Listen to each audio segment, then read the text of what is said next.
Hello YouTube, j'espère que vous allez bien, bienvenue, n'oubliez pas, vous connaissez votre gars, si vous voulez donner de la force comme vous l'avez fait sur le dernier épisode de Mourad Guichard, presque 70K, merci pour le soutien et la force, ça prouve bien que cette chaîne elle existe quelque part et qu'on peut être nombreux à voir des vidéos, pas 3000, 4000 derrière, frérot, donnez de la force, likez, commentez et boostez si vous l'avez sur votre téléphone portable, vous activez la cloche parce que demain l'épisode il sera plus tôt pour celles et ceux qui suivent en live, ce sera à 8h. Bref, t'as capté, en tout cas on est ensemble, on charbonne, on lâche rien. Alors, merci encore pour toutes celles et ceux qui participent sur le Tipeee, qui donnent des abos, etc. J'ai trop de la chance de vous avoir et sans vous l'émission elle est pas ce qu'elle est parce que c'est une conscience collective. On va aujourd'hui utiliser cette conscience collective pour parler de la loi Yadan. Caroline Yadan. Ah, merci beaucoup mon Toons, boostez les vidéos avec vos téléphones portables si vous en avez la possibilité, ça fait plaisir. Pour ceux qui découvrent le sujet, on ne lâche pas, parce que j'ai l'impression qu'on en parle tous les jours. La loi Yadan, c'est une proposition de loi qui est portée par la députée Caroline Yadan, qui est députée, je le rappelle, française, des Français à l'étranger. D'ailleurs, attends, parce que Jules m'avait fait le topo de ce truc-là, ce qui est quand même assez ouf, c'est de se dire que... Alors attends, je retrouve plus le jeu, putain. Il m'avait fait un jeu... super.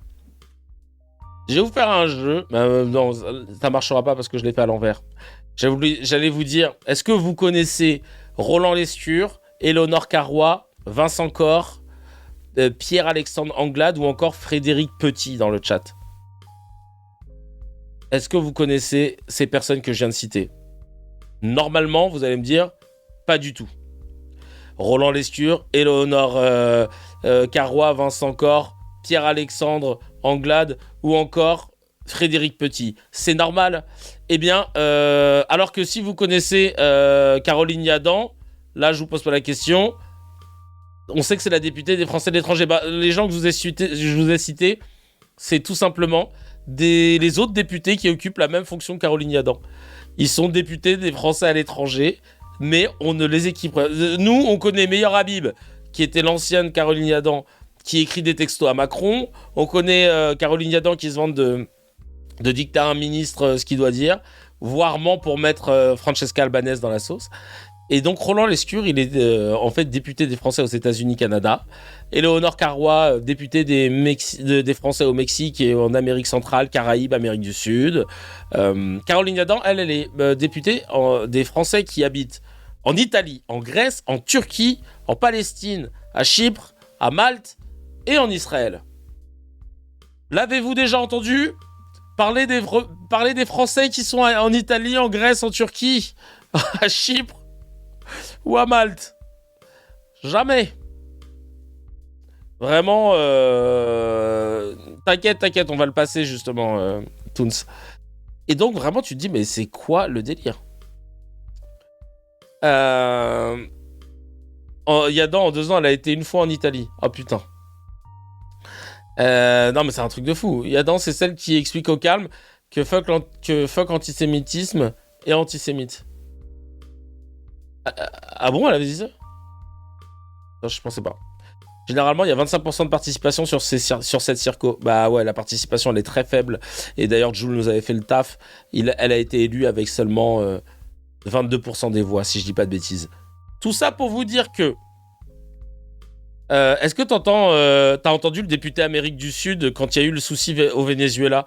Est-ce qu'on entend celui du Moyen-Orient pendant le conflit? C'est toute la question. Pourquoi on les entend pas? Kevin précise que pour être élu, 60% des voix comptent pour Israël. Le reste, les autres pays, donc suffit juste d'être élu en Israël. Ah bon? Ça, je savais pas. Il y a une vidéo de fou, elle décrit une stratégie comme... Oh non, mais elle, c'est un truc de ouf. Et donc, la loi Yadan, c'est quoi? Il y a 4 articles. On va les repasser, je vais vous les expliciter, afin d'être sûr qu'on maîtrise le sujet. Parce qu'aujourd'hui, on a les Franck Tapiro et compagnie qui nous disent que les gens se trompent sur la loi Yadan. Elle veut durcir déjà la loi contre l'apologie du terrorisme. La loi actuelle punit déjà l'apologie directe du terrorisme. Et là, cet article l'article 1, l'étend à 4 nouvelles situations. L'apologie indirecte du terrorisme, le fait de présenter des actes terroristes comme une légitime résistance. Je vous cacherai pas qu'il va falloir m'expliquer quels sont les mouvements de résistance dans l'histoire qui, au moment de leur activité, n'ont pas été considérés comme terroristes. Silence radio pendant cette réflexion. Petite musique. Il n'y en a pas. 3. Le fait d'inciter à porter un jugement favorable sur des actes ou des auteurs terroristes. Le fait de minimiser, relativiser ou banaliser des actes terroristes, même sans les approuver, puni d'1 an de prison et 45 000 euros d'amende. Et le point de tension, c'est le point 4, le plus controversé, dire il faut comprendre...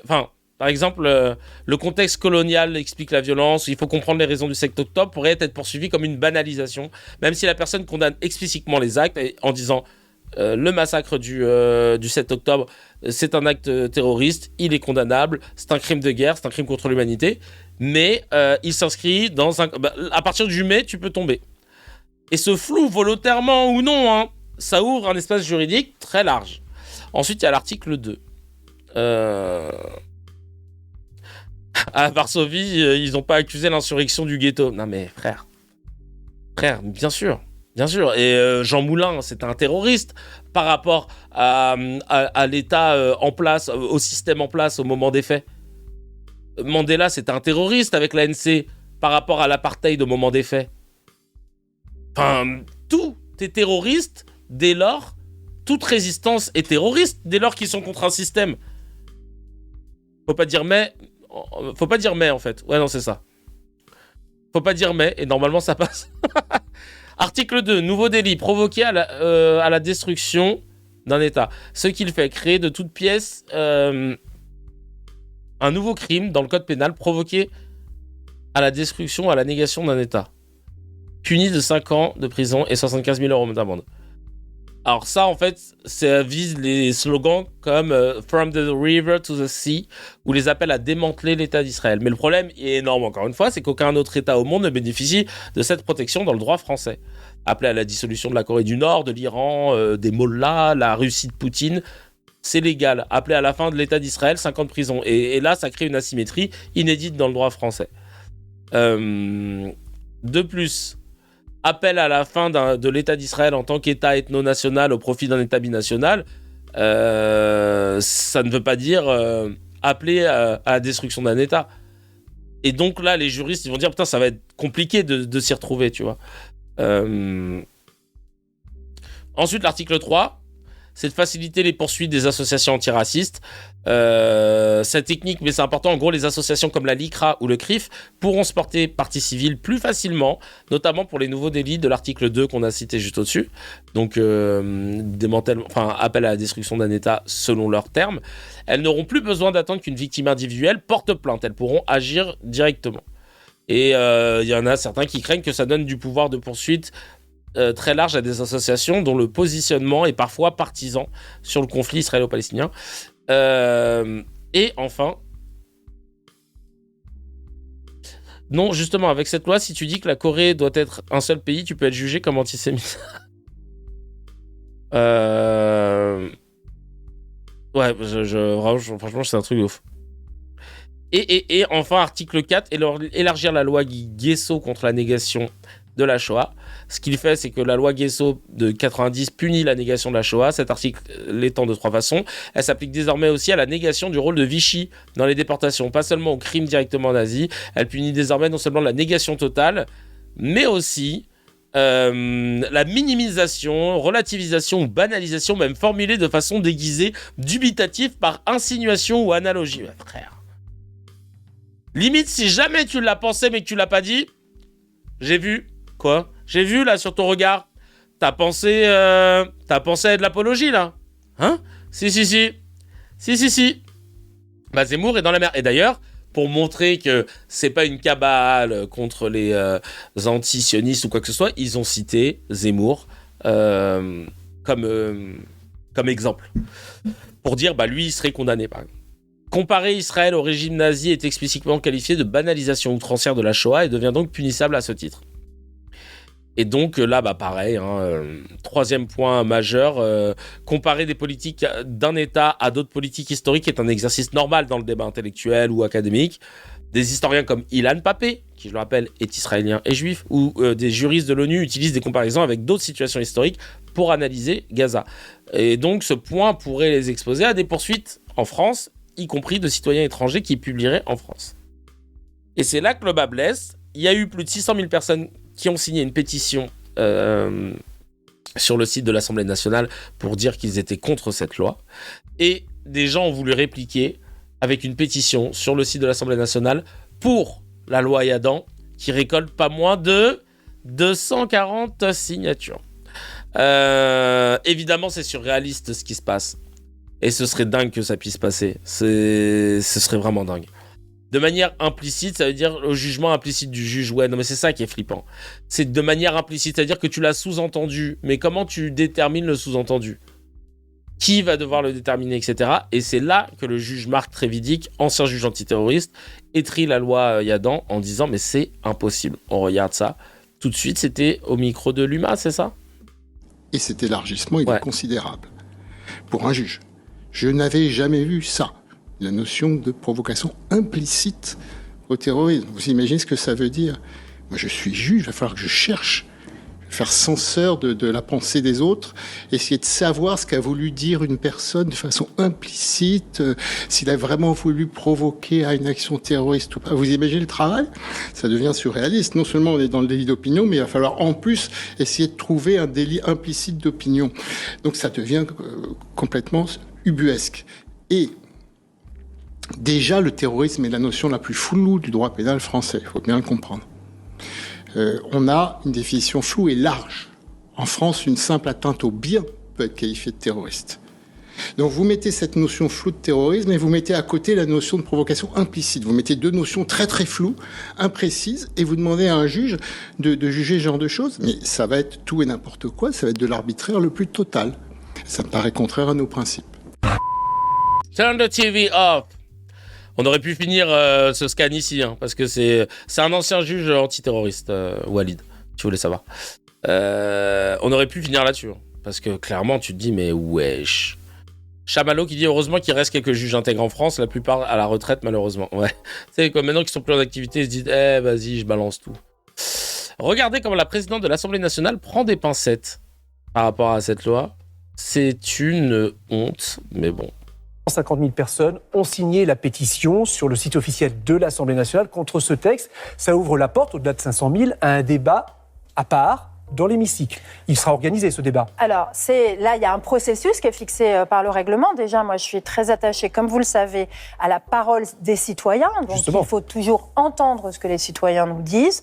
Il va y avoir un débat en commission des lois. Et à l'issue de ce débat, les députés membres de la commission des lois diront s'ils souhaitent me saisir et saisir la conférence des présidents pour savoir s'il y aura un débat. Sur le fond, quand 650 000 personnes signent, ça veut dire quelque chose. Mais ça veut dire quelque chose, bien sûr. Il faut en tenir compte, il faut que les députés en tiennent compte. Ils vont en tenir compte, en commission des lois, mais surtout, le débat, il va avoir lieu dans l'hémicycle avec la proposition de loi Yadan, puisque les députés vont s'exprimer. Donc, c'est ça qui est important, que l'Assemblée nationale débatte de ce texte. Elle va en débattre normalement, dès la semaine prochaine. Oui, alors je reviens sur la pétition, parce qu'il y avait eu un précédent, c'était la loi du plomb. Tout à fait. 2 millions de signatures. Là, il y avait eu un débat dans l'hémicycle. Est-ce qu'on pourrait imaginer qu'il y ait eu un débat sur la loi du plomb et pas sur la loi Yadan ? Alors, on n'est pas dans la même temporalité, puisque loi du plomb, le débat avait eu lieu parce que la loi avait été adoptée. Oui. Donc, nous avions créé pour la première fois dans l'histoire de l'Assemblée nationale un espace, une séance publique dédiée au débat sur la pétition de la loi du plomb et également mes députés avaient travaillé en amont. Est-ce que vous imaginez un scénario où il y aurait un débat sur la loi du plomb et pas sur la loi Yadan ? Mais c'est pas ça le sujet. Ce qu'il faut, c'est qu'il faut qu'il y ait un débat sur la loi Yadan. Le débat sur la loi Yadan, il va avoir lieu ce jeudi à l'inscription du texte. Si on peut aménager ce débat avec des temps de parole supplémentaires pour les porteurs de la pétition, le rapporteur, etc., ça va devenir technique, on peut imaginer. Si la PPL Yadan ne vient pas dans l'hémicycle, il faudra organiser un débat ad hoc. Vous voyez qu'aujourd'hui, on est dans un moment où on a plusieurs scénarios possibles. Ce qu'il faut retenir, c'est 1, il faut que la parole citoyenne soit entendue. 2, il faut qu'il y ait un débat dans l'hémicycle sur ces sujets-là. Et 3, il faut que nos concitoyens aient bien conscience qu'aujourd'hui, l'antisémitisme fait des ravages dans notre pays et qu'il faut qu'on arrive à lutter résolument contre l'antisémitisme, quelles que soient ses formes. Ouais, j'adore les messages dans le chat. Et sinon, Epstein, ça dit quoi? Ouais, la meuf, elle est en train de tourner autour du pot. Hein. Ça dit quoi dans les commentaires? On ne veut pas de débat, on veut le retrait de cette loi unique qui, sous couvert de lutte contre l'antisémitisme, veut rendre illégale la critique de politique génocidaire. Ouais, mais c'est un truc de ouf. Hein. C'est un truc de fou malade. Lutter contre l'antisémitisme, bien sûr, mais pas le fait de critiquer un pays, critiquer Israël en l'occurrence. Et c'est vrai que... c'est vrai qu'en plus, oui, t'as envie de lui dire et le soutien inconditionnel, et Epstein, et si, et Amy, et les poules que les flics ont pu checker. C'est aussi le précédent que ça va créer. Ils ne s'arrêteront plus. Non, mais c'est clair. Totalement. Ça fait flipper. Vivement que je devienne président de l'Arcom. Truc qui n'a rien à voir. Je l'ai vu en port dans le chat. Kevin, président de l'Arcom, il arrive. Ça va être le président le plus ferme qu'ils aient jamais eu. Hein. Avec tout le monde. Si tu n'es pas dans le cadre de la loi Chacal, hop. Avertissement. Deuxième avertissement. Hop. Non, parce que la pédagogie, c'est ça. C'est pas bim bam boum. Mais là, il n'y a plus besoin de pédagogie. Là. Vraiment, le pire, c'est qu'ils utilisent l'antisémitisme pour justifier des actes d'un gouvernement. Mais les premiers responsables de l'antisémitisme, c'est eux, justement, car ils mettent à dos une partie de la population face aux juifs. Mais bien sûr. Bien sûr. Bien sûr, bien sûr, bien sûr. Elle prend de ouf des pincettes, comme ne le dit Showrunner. C'est une honte. Pour Hollande, pour François Hollande, si elle est corrigée, elle doit être votée, cette loi. Parce que, je vous rappelle, il fait partie des signataires. Il y a plusieurs personnes qui ont adossé leur nom pour se joindre à Caroline Yadan, pour proposer cette loi Yadan. Il y a Michel Barnier. Frère, t'as été ministre, on sait même pas qui t'es, frère. Aurore Berger. En fait, les noms, je crois que vous pouvez les deviner. Voilà, là, je vous ai dit, à votre avis, qui a mis son nom dessus? C'est trop facile. C'est trop facile. Déjà, je vous ai dit Aurore Berger, en vrai, c'était...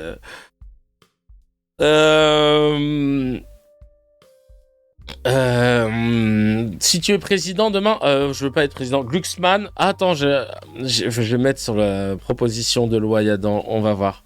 Hollande, évidemment. Hollande, hein, évidemment. Glucksmann, tiens. Est-ce qu'il l'a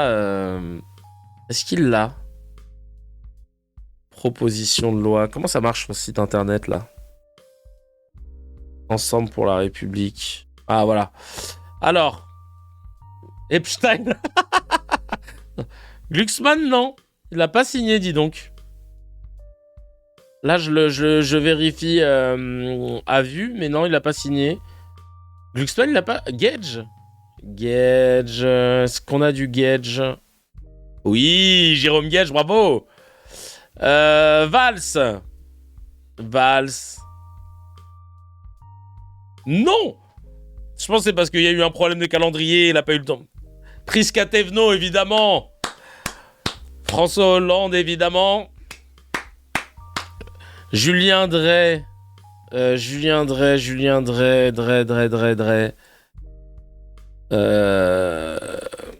ben non. Elle savait pas la traduction catalane. Ils ont mal écrit son nom, c'est pour ça, ouais. Eric Woerth. Mais Prisca Thévenot, ça m'a dead quand j'ai vu ça. J'ai fait oh là là, la selle, jusqu'au bout. Jusqu'au bout, elle veut être du mauvais côté de l'histoire. À chaque fois, il n'y a pas Alice Cordier, mais il y a Pierre Cordier. Valls l'a pas signé, mais je pense qu'ils l'ont pas qu'à là. Ils sont dit Carl Olive, pour celles et ceux qui connaissent Poissy. Gabriel Attal, évidemment. Michel Barnier. Aurore Berger, elle est en deuxième, carrément. Il y a écrit Caroline Yadan, Madame Berger, direct, les 2 premières. Ah, Val, c'est pas élu. Ah, peut-être c'est pour ça. Ah, c'est peut-être que les élus, là. Mais Barnier, il est pas élu. Barnier, c'est bizarre. Enfin, bref. Elle a signé 2 fois pour être sûre. Aïe, aïe, aïe, aïe, aïe. Chiappa, non, je crois pas. Allez, on écoute ce que Flamby veut dire. Une autre loi qui déchire la classe politique en ce moment, c'est la loi Yadan, qui vient d'une députée macroniste, qui prévoit de lutter contre les nouvelles formes d'antisémitisme. Il y a une pétition qui a recueilli plus de 500 000 personnes qui demandent un débat à l'Assemblée avant le vote. Les opposants à ce texte disent on ne pourra plus critiquer la politique d'Israël ou la politique de Benyamin Netanyahou. Il se trouve que vous avez fait partie des premiers qui ont réclamé et même signé cette loi. Aujourd'hui, votre patron, Olivier Faure... Non, pas mon patron, restez pas sur le patron des partisans. Moi, je n'ai pas de patron. J'ai mon libre arbitre. Je reprends ma phrase. Le premier secrétaire du Parti socialiste, Olivier Faure, dit « Les socialistes vont voter contre ». Est-ce que ce sera votre cas? Est-ce que vous allez changer d'avis sur cette loi? Le débat n'a pas encore été ouvert. Cette proposition de loi a été déjà corrigée. Le Conseil d'État a mis, à juste raison, un certain nombre de garde-fous. Il s'agit de sanctionner la mise en cause d'un État, la négation d'un État. Oui. Mais j'entends ce qui est dit sur la liberté d'expression et notamment sur la liberté académique pour que un certain nombre de chercheurs ou de journalistes puissent faire leur travail. Donc, moi, je suis favorable à ce qu'elle soit corrigée et si elle est corrigée, elle doit être votée. Oui, quelle correction, du coup vraiment, c'est n'importe quoi. Alors, la pétition contre la loi Yadan, elle atteint les 700 000 signatures, putain, mais je pense que les gens sont pas dupes. Et je pense que c'est ça qui les rend ouf. C'est qu'ils ont la guerre des médias, ils ont la guerre du narratif qu'ils ont gagné, la guerre des médias qu'ils ont gagné. Guerre militaire, bah oui, mais en même temps, ils ont lutté contre des gens qui étaient... ils n'ont pas lutté contre une réelle armée. Mais la guerre de l'adhésion du peuple, ça les rend ouf. Ça les rend ouf de voir une pétition, ou même de voir le All Eyes on Rafah avec autant de partage, etc. Tous les pros...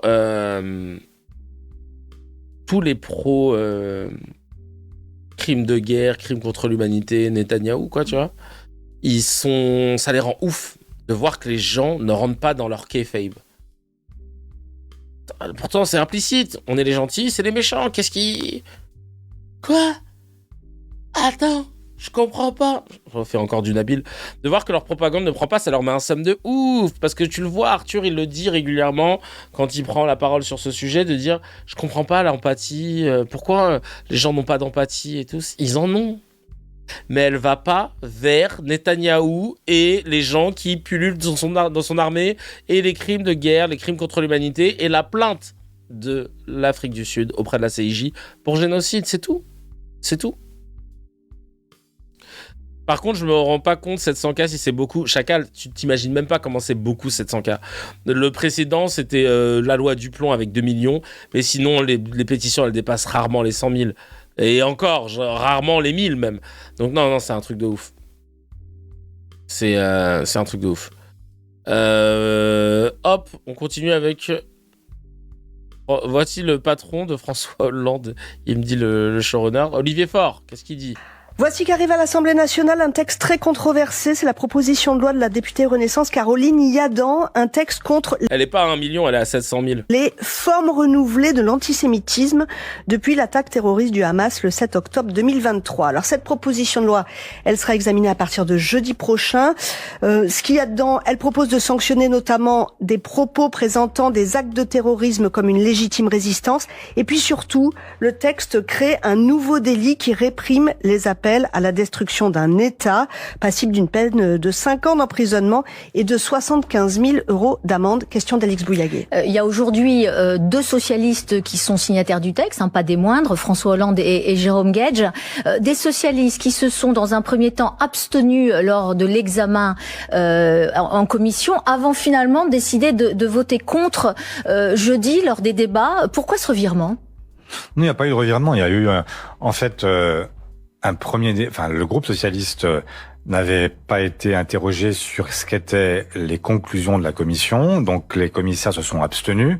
Mais quand ils sont revenus devant l'ensemble du groupe, nous avons eu un débat qui a été un débat qui a opposé deux visions, en fait celle de Jérôme Guedj et puis celle des autres socialistes, et à la quasi-unanimité du coup, eh bien nous avons décidé de voter contre cette proposition de loi Yadan. Il n'y a pas de nouvelle forme d'antisémitisme en France. Mais il n'y a pas besoin de rafraîchir une loi. Il y a un combat contre l'antisémitisme qui doit être... Mais en fait, ça me vénère de se dire que vous pensez combattre l'antisémitisme, la haine de quelqu'un en raison de son appartenance religieuse, avec que de la sévérité. Et à aucun moment mettre de la philosophie dedans, à aucun moment s'interroger et s'intéresser sur le pourquoi.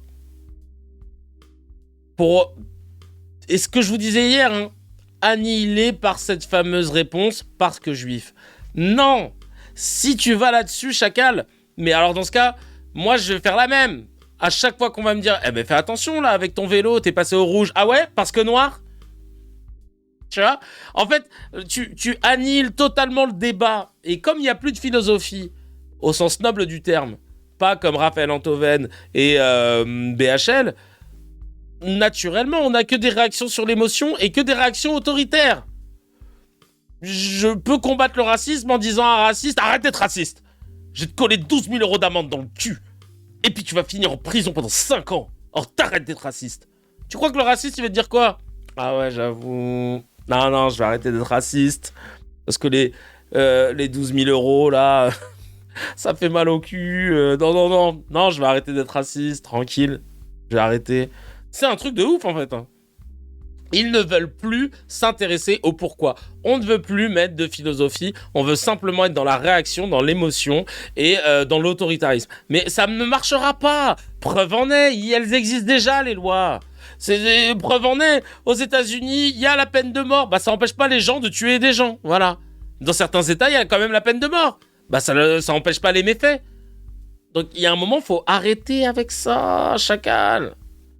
Et je vais vous mettre le passage d'Emmanuel Barré parce que vous l'avez demandé environ 667 fois.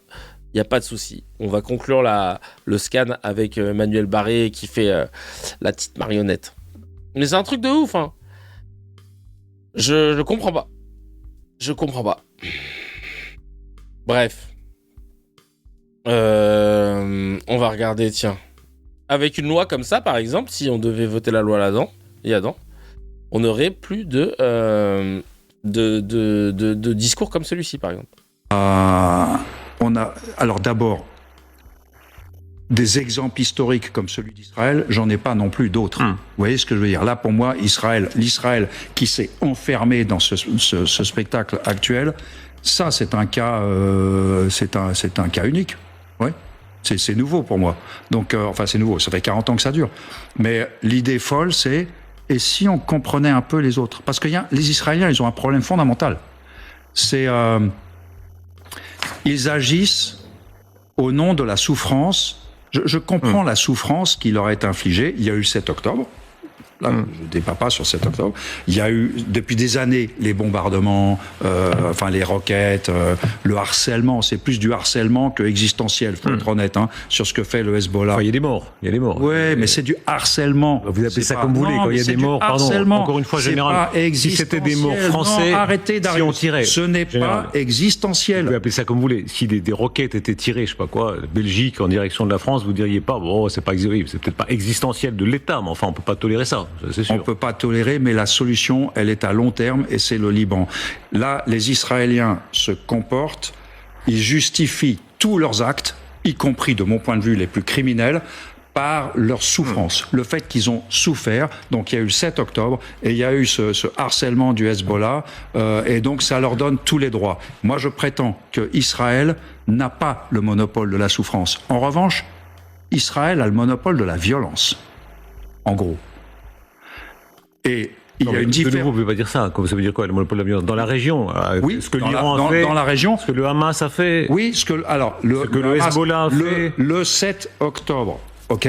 d'accord, c'est une mesure de souffrance, je comprends, et je comprends les retombées, si j'ose dire. Et pas seulement de mais on ne peut pas oublier, la généalogie de la vengeance, elle va dans les deux sens. Les Israéliens ne peuvent pas ne pas tenir compte de la souffrance infligée aux autres depuis 70 ans.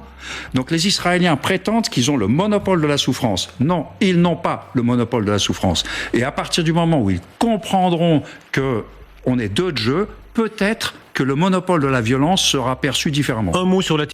Bah ouais, par exemple, cette intervention basée, elle ne pourrait pas...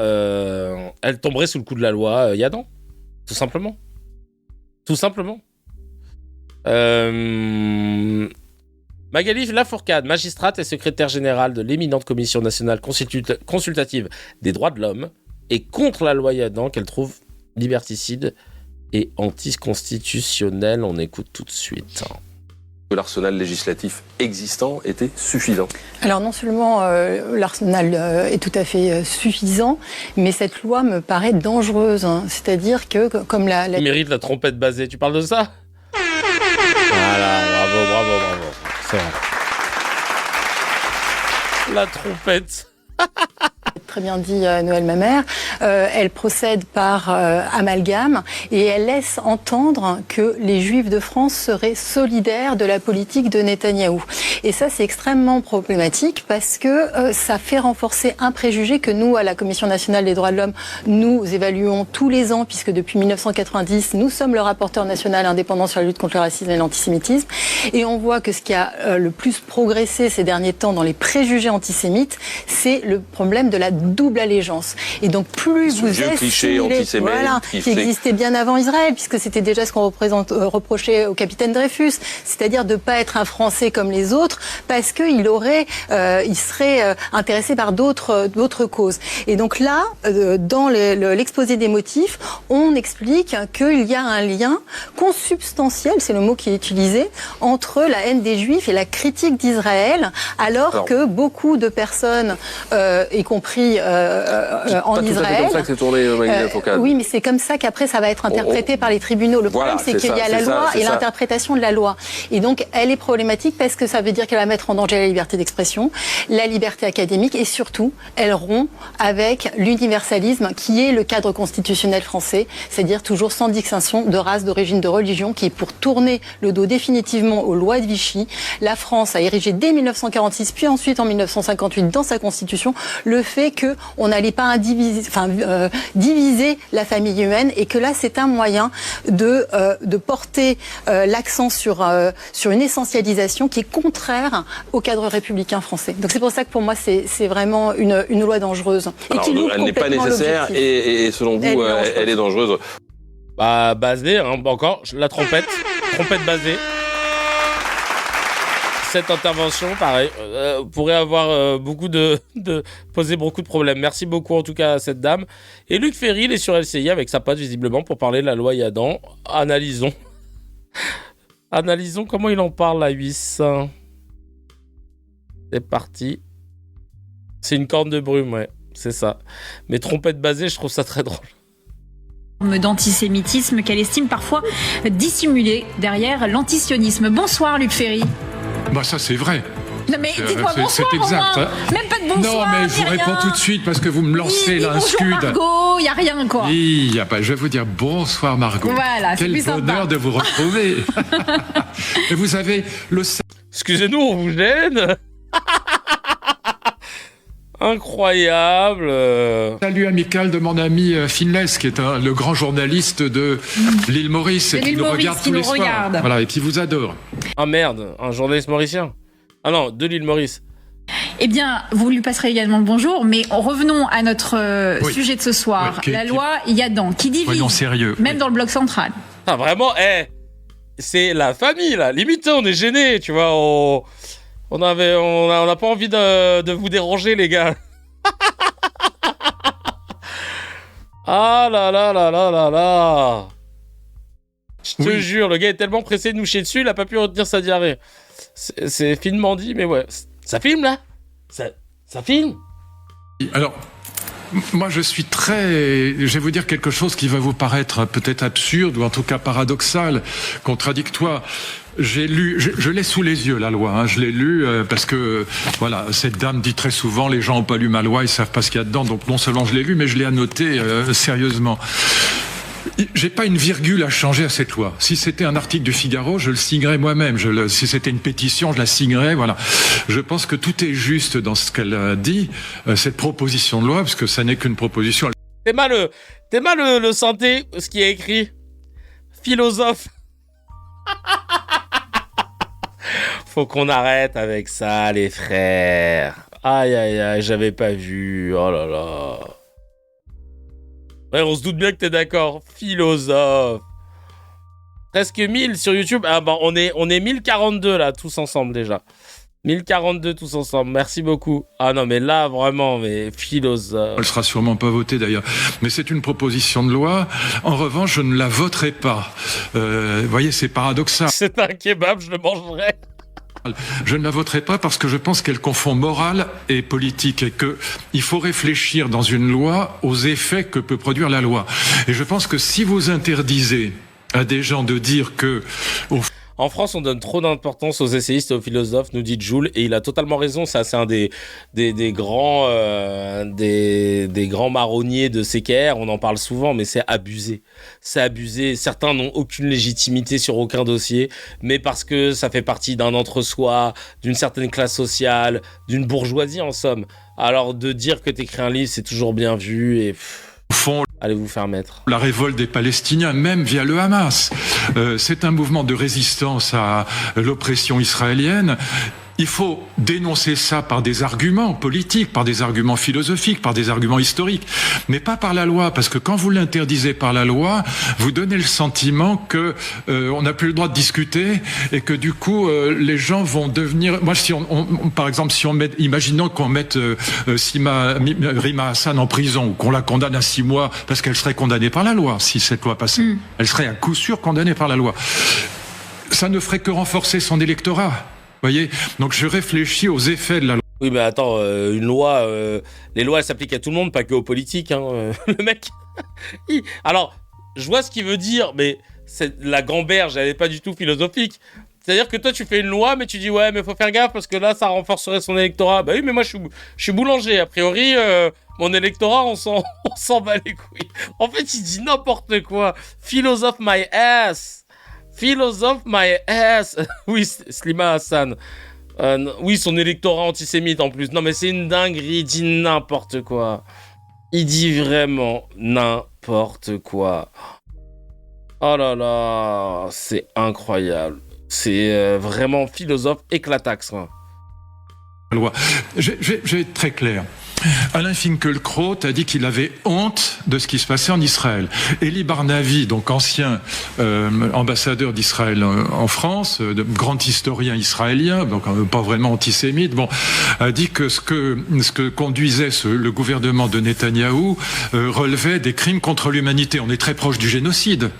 Est-ce qu'il serait condamné par cette loi ? C'est absurde, vous voyez. Et donc Delphine Orviller dit la même. Putain, mais le mec, depuis tout à l'heure, on sait pas où il va. C'est vraiment, il change de chemin toutes les 4 secondes, on comprend plus. Non, il faut vraiment voter cette loi. Moi, je suis pour cette loi, j'aurais signé la pétition. Mais j'aurais jamais voté contre. Parce que l'antisémitisme, là, il est en train d'augmenter. Il y a des gens qui font des apologies. Et c'est pour ça qu'il faut pas voter. On comprend plus son chemin. À la fin, il va te dire, et que donc, il faut, les pesticides, il faut les retirer. Hein? Mais vous parlez de quoi, là, Luc Ferry ? Je parle du fait que le match de Lens que le PSG a demandé à repousser, c'était nécessaire pour la Ligue des Champions. Quoi ? Mais on comprend plus. Une chose qui est rabbin, elle n'est pas antisémite. Et donc je pense qu'il faut combattre des arguments absurdes ou détestables. Il faut les combattre par d'autres arguments, ou alors il faut pas voter pour eux. Voilà, il faut pas voter LFI. Mais on peut pas, si on fait tomber ça sous le coup de la loi, énormément de jeunes auront le... Il a commencé trop vite, trop fort, il a plus rien. Faut qu'il dise... Lui, c'est le seul qui comprend Chalgoumi premier degré. Sentiment qu'en vérité, on leur interdit de discuter, on leur interdit de parler, et du coup, ça ne fera que renforcer l'antisémitisme. On passerait de la culture du débat à la culture du procès, d'une certaine manière. Des dérives liberticides, en tous les cas. Vous savez, moi, j'étais pas très favorable à la loi Guesso, qui interdisait les propos négationnistes. Mais au moins, il s'agissait de factuel. Tandis que là, c'est pas du factuel. Or, raison de plus. Et là, d'un coup, il dit un truc basé. Même ça, parce que je suis désolé de le dire, parce que ça me plaît pas de dire ce que je vais vous dire. Mais Smotrich, par exemple, qui est donc ministre aujourd'hui du gouvernement israélien, ministre des Finances, mais aussi ministre délégué de la Défense. C'est pas rien. Bon, il se définit lui-même, c'est pas moi, j'ai revérifié son discours, il se définit comme fasciste, homophobe, raciste, arabophobe et colonialiste. Ce sont les 5 mots qu'il utilise lui-même. Ben-Gvir, ministre de la Sécurité, fait un pot de champagne, sabre le champagne dans son ministère pour fêter la loi qui rétablit la peine de mort en Israël. Et ça, j'ai passé ma vie à défendre Israël. Je comprends pas, en fait. Là. Voilà. Et j'aime plus que tout le peuple juif, mais l'histoire du judaïsme. J'ai écrit je sais pas combien de milliers de pages, enfin en tout cas de centaines de pages sur ce judaïsme. Résistance, et que dire ça est une saloperie sans nom. Mais si vous l'interdisez par la loi, vous aurez des quantités de jeunes qui diront, voyez, on peut pas, voilà, ça veut dire que si on l'interdit par la loi, c'est que on avait raison. Voyez, et donc je pense que moralement cette loi est parfaitement juste, philosophiquement elle est juste. Ça continue en plus. Contre la loi Yadan, des manifestations également qui ont explosé dans les universités. Rive sécuritaire. En fait, l'idée, ce serait de faire du... L'idée qui préside à cette proposition de loi, bien sûr que je suis d'accord. Mais enfin, il faut... Je comprends plus. Ils en ont fait... Qu'est-ce qu'il dit? Ce qu'il dit philosophiquement est juste, sur le fond tout est faux. Mais vraiment, ça résume tout. On comprend pas. Voilà, allez. Heureusement qu'il y a Ronnie Broman qui est là. C'est parti. R9 comme on l'appelle chez nous. Le droit international humanitaire, enfin en tout cas qu'il est agonisant, c'est du fait des coups que lui a porté l'Europe en ne l'évoquant pas un instant pour la guerre de Gaza, et même en faisant comparaître devant des tribunaux. Au global, il a raison, oui, mais c'est juste qu'il est passé par des chemins que... Waouh. Des gens qui se portent solidaires des Palestiniens, confrontés à un génocide qui s'abat sur eux, eh bien c'est ceux qui protestent contre le génocide qui semblent être les coupables de quelque chose, mais ceux qui commettent le génocide ou ceux qui soutiennent ceux qui commettent le génocide, eux n'ont absolument aucun problème, rien. Donc aussi bien sur le droit interne que sur le droit international, la situation est absolument épouvantable, je trouve.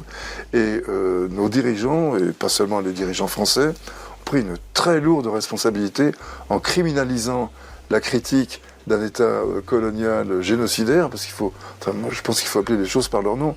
Israël, aujourd'hui, c'est comme ça qu'on peut le qualifier, non seulement État colonial, ça c'est pas nouveau, mais État génocidaire, ça vient d'arriver. Et c'est encore en train de se produire. Eh bien, la critique de cet État-là va bientôt envoyer ceux qui la profèrent devant les tribunaux. Je me sens personnellement menacé, comme on peut l'imaginer, par la loi Yadan, qui va être... discuté dans une dizaine de jours. Voilà, donc j'insiste sur ça, le droit interne comme le droit international sont méprisés, instrumentalisés ou ignorés. Ah, c'est une dinguerie. Et pour finir, vous l'avez tous demandé, il est là pour finir sur cette loi Yadan et la pétition. C'est le GOAT, Mr. Pierre-Emmanuel Barré. Oh, c'est bien ce que je pensais. Quoi? C'est de la merde. C'est bon. Vous avez tous signé la pétition contre la loi Yadan? Eh oui, évidemment. J'ai bien l'impression que depuis quelque temps, cette émission se complaît dans un confortable entre-soi. Alors c'est pourquoi j'ai décidé de donner la parole à quelqu'un qui n'a pas signé cette pétition. Salut Pierre-Emmanuel. Salut les gros nazes. Bonjour Girafon. Bonjour. Alors Girafon, tu fais pas partie des 670 000 signataires de la pétition contre cette proposition de loi de Caroline Yadan. Tu soutiens cette loi? Mais non, c'est juste que j'ai pas de bras, je peux pas signer, j'ai pas de bras. Bah, si tu veux, Girafon, je te le mets dans la bouche. Comme hier soir. Non, Girafon. Le stylo, Girafon, pour signer la pétition. Oh, dommage. On signe. Attends, Girafon. T'as bien lu la proposition de loi avant de signer la pétition?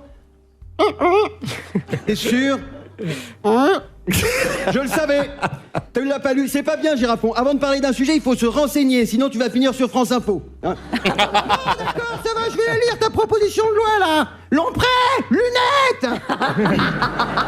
Oh, Girafon, un petit lunette. Il est myope. Oh, mais c'est des verres grossissants. Non. Oh, pardon. Allez, joli. Oh, c'est bien ce que je pensais. Quoi? C'est de la merde. Tu veux dire que le projet de loi porté par Caroline Yadan instrumentalise la lutte pourtant essentielle contre l'antisémitisme afin de criminaliser toute critique de l'État d'Israël? Ah oui, aussi. Mais je disais, c'est de la merde, là, regarde. Sur la feuille, c'est de la merde. Il y a des traces de merde, là. Tu t'es encore torché avec un projet de loi. Oui.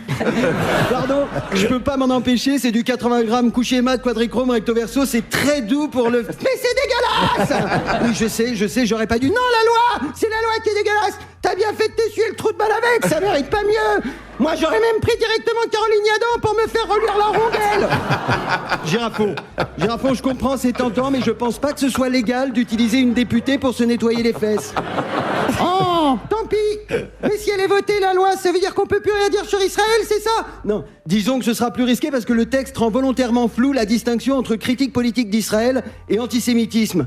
Et c'est quoi les sanctions prévues? 5 ans de prison et 45 000 euros d'amende. Wow, du coup, tout le monde va s'autocensurer et plus oser critiquer la politique d'Israël par peur des poursuites. Mais c'est le but, Girafon. Par exemple, on pourra plus dire que la création d'Israël en 1948 s'est appuyée sur un nettoyage ethnique de la population palestinienne. Voilà. Non, on pourra plus dire qu'Israël est un régime colonial. Non. Et qu'Israël a mis en place un apartheid. Non. Qu'Israël n'est pas une démocratie. Non. Qu'Israël commet des crimes contre l'humanité. Non. Qu'Israël commet un génocide. Non. Que le houmous c'est libanais et pas israélien, parce que ça aussi il l'a volé. Non, Girafon. Que les peuples persécutés par Israël en Palestine, au Liban et ailleurs ont le droit de résister par tous les moyens, y compris la lutte armée. Ouh là là. Non, Girafon, non. Mais rassure-moi, on pourra quand même faire des analogies historiques entre la politique actuelle du gouvernement israélien et des régimes génocidaires du passé. Eh ben non. Du coup, on pourra plus dire que Netanyahou c'est une sorte de nazi sans prépuce.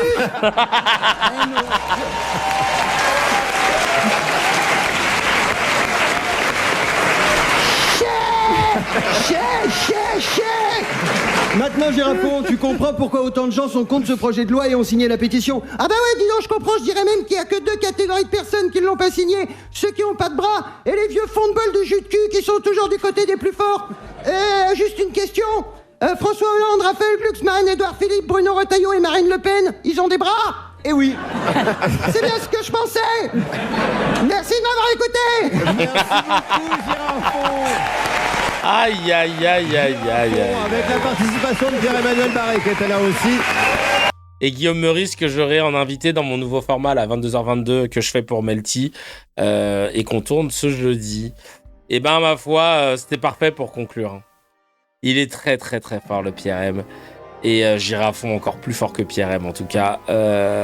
Avec cette loi, tout devient potentiellement poursuivable. Ça n'a aucun sens d'interdire la critique d'un État étranger dans notre pays. Bref, 700 000 signatures bientôt, c'est le pays qui dit non, hein.